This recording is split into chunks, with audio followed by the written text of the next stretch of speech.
Lur, ya apa lur kabarnya? Semoga selalu dalam keadaan baik-baik aja ya.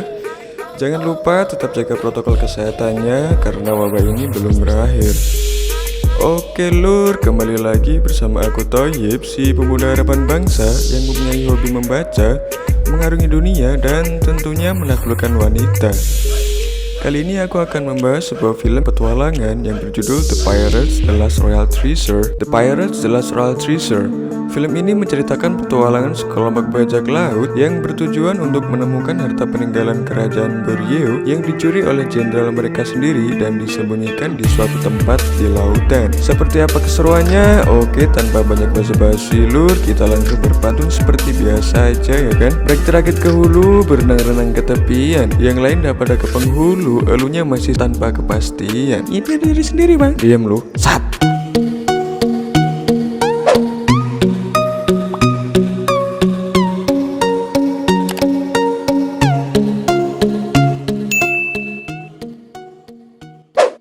Di awal film diceritakan kerajaan Goryeo telah kalah dalam perang. Namun salah satu jenderal mereka yang tersisa malah menjarah seluruh harta kerajaan dan kemudian melarikan diri ke laut dengan membawa seluruh harta kerajaan Goryeo. Seperti dirimu yang berusaha lari dari kenyataan, ya kan lur? Kemudian kita akan diperlihatkan sekelompok bandit yang sekarat sedang terombang-ambing di tengah laut. Tak lama kemudian muncullah kapal bajak laut di hadapan mereka, lengkap dengan kapten kapal yang cantik dan mempesona. Kita sebut saja Mbak Sri, dan para bandit itu pun ditolong olehnya. Beberapa bulan kemudian terlihat para bandit itu sudah menjadi bagian dari kapal bajak laut yang dikomandoi Mbak Sri. Tak lama berselang, mereka melihat adanya kapal bajak laut Jepang dan mereka pun berniat menyerangnya. Karena prinsip dari Mbak Sri ini hanya menyerang kapal bajak laut berbendera Jepang, entah apa alasannya, mungkin seperti pepatah yang mengatakan bahwa cinta tak butuh alasan.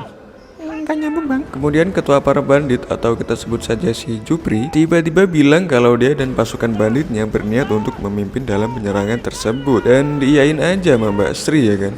Tapi ternyata mereka semua tercebur ke laut lur, kecuali si Jupri. Ada ini mah udah kalah sebelum berperang, ya kan lur? Si Jupri yang terlanjur berada di kapal musuh pun dengan terpaksa menghadapi mereka semua seorang diri. Dan lebih parahnya lagi, dia tidak membawa senjata apapun. Ada Jupri. Meskipun seorang diri, namun Jupri terlihat santai menghadapi mereka semua. Kemudian Basri yang merasa kasihan pun dengan segera melemparkan pisau miliknya. Dan kita bisa melihat bahwa Jupri ini sangat lihai dalam bertarung lur. Setelah semua musuh berhasil dikalahkan, Mbak Sri pun menginterogasi mereka semua. Namun tiba-tiba ada anak kecil yang bilang kalau tujuan mereka sebenarnya adalah untuk mencari harta karun. Dan Mbak Sri pun langsung meminta peta harta karun yang mereka miliki. Setelah ditelusuri, ternyata peta tersebut menunjukkan di mana lokasi harta karun milik Jenderal Jobang yang diperlihatkan di awal film tadi. Telah diceritakan sebelumnya bahwa Jenderal Jobang menjarah seluruh harta kerajaan Goryeo yang sedang diambang kehancuran, dan harta tersebut disembunyikan di suatu tempat. Mbak Sri sebagai kapten kapal pun memutuskan bahwa mereka harus mencari harta tersebut.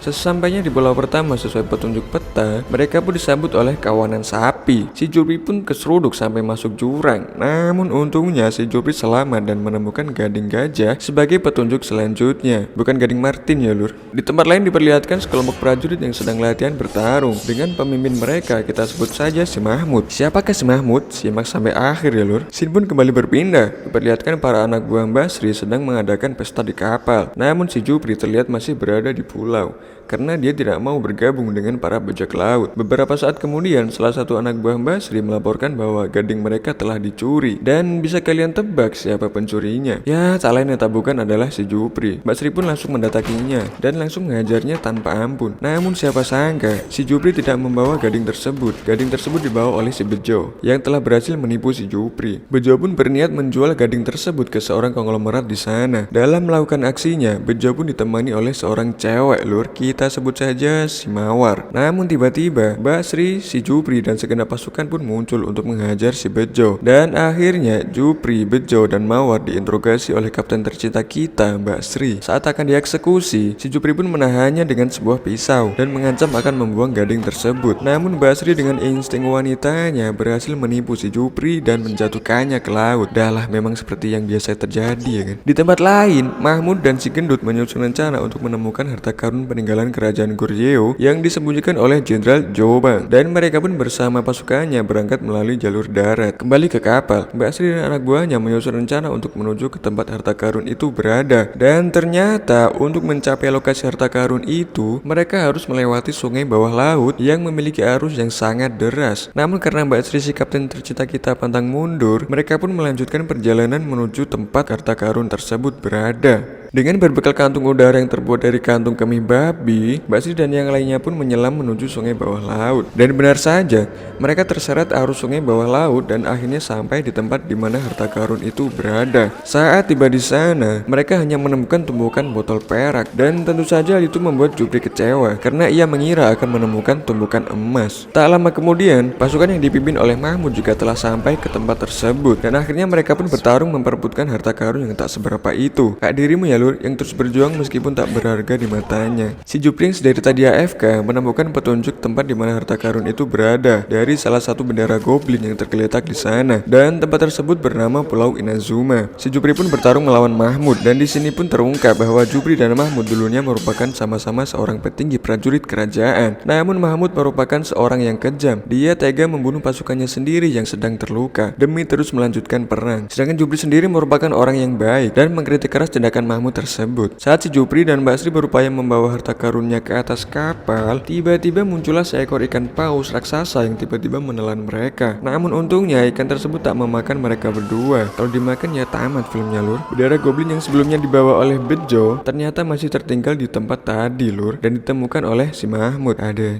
Bejo ngerawat bendera aja nggak bisa, gimana mau ngerawat anak orang lain ya kan. Mbak Sri yang baru saja siuman langsung mendatangi si Jupri dan menanyakan di mana bendera goblin berada. Mbak Sri sepertinya juga menyadari Lur kalau bendera tersebut merupakan sebuah peta. Si Bejo yang dari tadi diam aja ya karena dasarnya dia ini licik Lur, ketahuan juga kalau dia yang terakhir membawa benderanya. Namun tentu saja bendera itu tertinggal di dalam goa dan telah diambil oleh Mahmud tadi, dan Bejo pun dihukum. Bejo pun mengatakan bahwa dalam bendera goblin yang ia temukan menunjuk sebuah lokasi yang disebut Pulau Inazuma atau Pulau Petir, dan karena dia satu-satunya yang pernah ke sana, si Bejo pun ditunjuk sebagai penunjuk arah dan diiyain tuh sama si Bejo, tapi dengan syarat dia harus dijadikan kapten kapal. Kapten tercinta kita Mbak Sri pun dengan berat hati melepaskan jabatannya sebagai kapten demi mendapatkan harta karun. Ya seperti kalian yang rela melakukan apapun atas dasar cinta.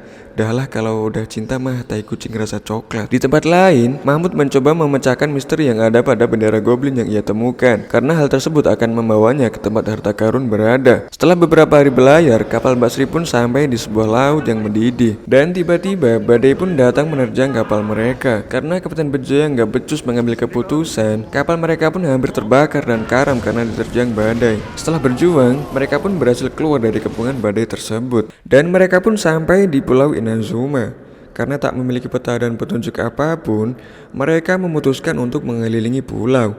Jupri merasa aneh dengan puncak gunung yang ada di sana, karena petir terus menyambar di tempat yang sama. Dia pun memutuskan untuk menuju puncak gunung tersebut sendirian. Si Mahmud pun ternyata juga udah sampai di pulau itu Lur. Dia dan anak buahnya menyusuri sepanjang aliran sungai, dan mereka pun menuju puncak gunung yang sama dengan yang dituju oleh si Jupri. Sampainya Jupri di atas puncak gunung, terlihat banyak tombak tertancap di sana, lengkap dengan kepala manusia dan kain yang bertuliskan pengkhianat, atau lebih tepatnya tempat tersebut adalah kuburan. Dan petir yang terlihat dari tadi ternyata menyambar tombak-tombak tersebut. Tak lama kemudian, Mahmud dan anak buahnya juga sudah sampai di atas puncak gunung tersebut. Si Jupri yang menyadari hal tersebut langsung bersembunyi, dan Mahmud pun memerintahkan anak buahnya untuk menggali di bawah tombak-tombak itu berada. Dan tentu saja mereka langsung tersambar petir. Selain itu, juga ada jebakan di bawah tombak-tombak tersebut. Si Jupri dan si Mahmud tiba-tiba teringat sesuatu tentang Jenderal Choyong.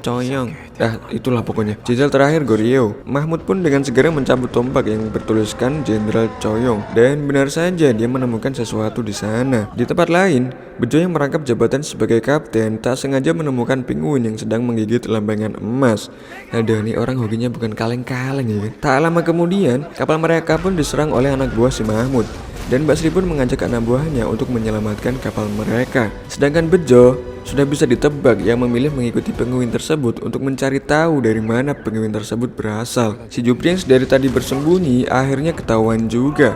Ia pun bertarung melawan seluruh anak buah si Mahmud. Saat si Jupri akan melarikan diri, anak buahnya justru datang ke sana dan ikut bertarung. Dan akhirnya si Jupri pun bertarung one by one dengan si Mahmud. Sedangkan Basri, kapten tercinta kita, mengajar semua anak buah Mahmud. Mampus kan lu.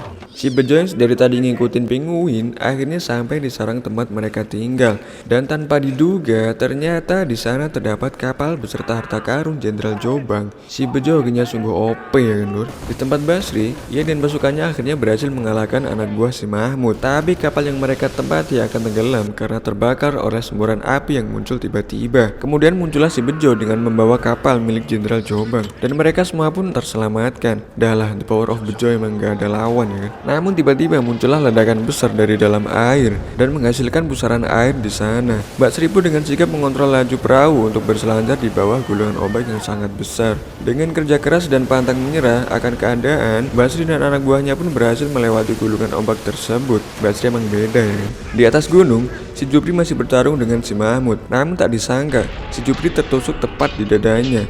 Tapi ternyata ia masih sanggup bertahan Lur, dan bisa menyerang balik si Mahmud. Si Jupri dah biasa tertusuk hatinya nih kayaknya. Dan si Mahmud pun akhirnya tewas dengan pedang yang tertancap tepat di dadanya. Ini tertusuk beneran ya Lur, gak kayak elu pada yang biasa tertusuk tapi tak berdarah. Ya emang sama-sama sakit sih. Dan akhirnya mereka semua berhasil mengalahkan musuhnya masing-masing, dan tentu saja menemukan harta karun peninggalan Jenderal Jombang. Dan film pun ditutup dengan perasilolean duniawi. Tamat. Ending yang cukup membagongkan. Kita akhirnya tahu tujuan sebenarnya Jenderal Jombang menjarah harta tersebut, yaitu untuk membangun kembali kerajaan Goryeo yang telah runtuh. Dan akhirnya harta tersebut ditemukan oleh orang yang tepat, dan mereka semua pun hidup bahagia selamanya. Oke, terima kasih udah nyimak sampai akhir Lur. Saya Toyib dan segenap emak-emak pejuang minyak goreng undur diri. And see you in the next video. Upil Badak.